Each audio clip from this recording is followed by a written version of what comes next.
राजकारण, समाजकारण, कोकणातील प्रत्येक घडामोड. सिंधुदुर्ग 24 तास आता नव्या रूपात. सिंधुदुर्ग संवाद, ताज्या घडामोडींसाठी आताच सबस्क्राइब करा. सिंधुदुर्ग जिल्ह्यातून शेतकऱ्यांची चिंता वाढवणारी पण त्याच वेळी थोडा दिलासा देणारी एक मोठी बातमी समोर येत आहे. जिल्ह्यात यंदा पावसाने दडी मारली असून गेल्या 35 वर्षातील सर्वात कमी पावसाची नोंद झाली आहे. सरासरीच्या तुलनेत तब्बल 29% तूट नोंदवली गेली आहे. पाऊस कमी असला तरी जिल्ह्यातील भात शेती सध्या तरी सुरक्षित आहे. मात्र पुढील 25 दिवस पिकांसाठी अत्यंत महत्त्वाचे ठरणार आहे. आज जर आपण यंदाच्या पावसाचा जर विचार केला तर आज तारीख आहे 22 पर्यंत सरासरी या विभागामध्ये, कोकण विभागामध्ये जवळजवळ 1824 मिलीमीटर पाऊस पडलेला आहे.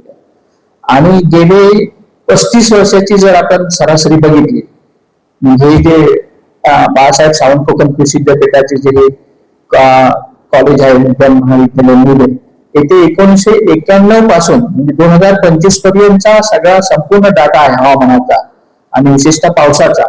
तर हे गेले 35 वर्षाची जर आपण सरासरी बघितली पावसाची, तर ती 2576 मिलीमीटर होती. 2576 मिलीमीटर हे गेले 35 वर्षाची सरासरी पाऊस होता. आणि आज तो जवळजवळ 1824 मिलीमीटर आहे. म्हणजे सर्वसाधारणपणे 752 मिलीमीटर कमी पाऊस आहे. म्हणजे 29 ते 30% सरासरीपेक्षा कमी पाऊस आहे. हा एखाद्या वेळेस एल निनोचा इफेक्ट आपल्याला म्हणता येईल. परंतु हा जरी एल निनोचा इफेक्ट असला तरी मला असं वाटतं की एकूण जर आपण गेले 35 वर्षाचा हात आपण सरासरी पाऊस बघितला, पण दिवस बघितले तर सर्वसाधारणपणे या 22 ऑगस्ट पर्यंत, म्हणजे आपण 1 जून पासूनचा विचार केला तर 75 दिवस पाऊस पडतो. आणि यंदा तर 65 दिवस पडलेला आहे.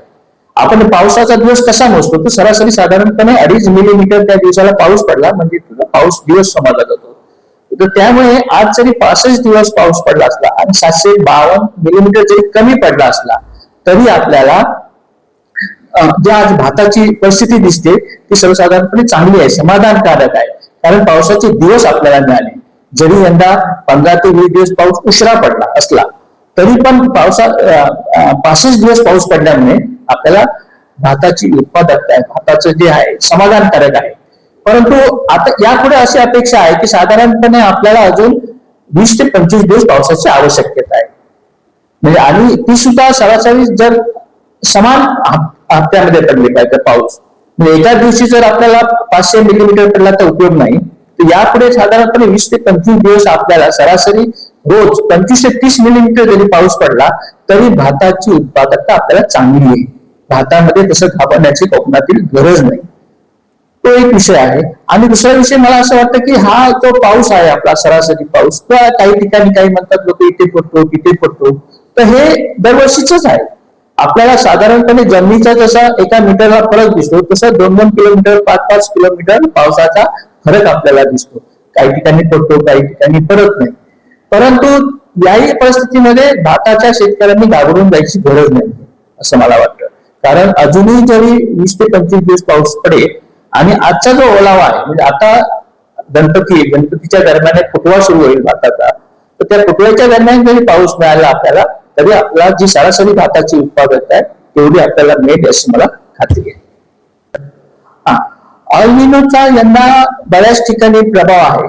परंतु मला तरी वाटतं की आपल्या कोकणामध्ये तेवढासा फरक पडलेला नाहीये. कारण पावसाचं जरी आपण म्हटलं तरी मी मगाशी म्हटल्याप्रमाणे फक्त 10 दिवसच आपल्याला कमी पाऊस भेटलेला आहे. आणि सरासरीपेक्षा 70 दिवस जरी 10 दिवस जरी कमी भेटला असला तरी सरासरी उत्पादकतेला ते चांगला पाऊस आहे. या वर्षी जरी हा एल निनोचा आपण बऱ्याच ठिकाणी प्रभाव दिसतो, तो एल निनोचा प्रभाव पुढच्या वर्षी असेल असं सांगता येत नाही. कारण कसं आहे, हे जे फोरकास्टिंग येतं, हे फोरकास्टिंग एवढं आधी आपल्याला वर्षाच्या आधी सांगता येत नाही. साधारणपणे 1 महिना आधी आपल्याला त्याचं फोरकास्टिंग करता येतं आणि ते परफेक्ट असतं. आणि 5 दिवसाचं जे आपण फोरकास्टिंग करतो ते जवळजवळ 95 ते 96% परफेक्ट येतं. त्यामुळे एवढ्या लवकर पुढच्या वर्षी एल निनो येईल की नाही हे आज आपल्याला सांगता येणार नाही. कुडाळ तालुक्यातील मुळदे कृषी हवामान वेधशाळेने दिलेल्या माहितीनुसार 1 जून ते 22 ऑगस्ट दरम्यान जिल्ह्यात अवघा 1824.8 मिलीमीटर पाऊस झाला आहे.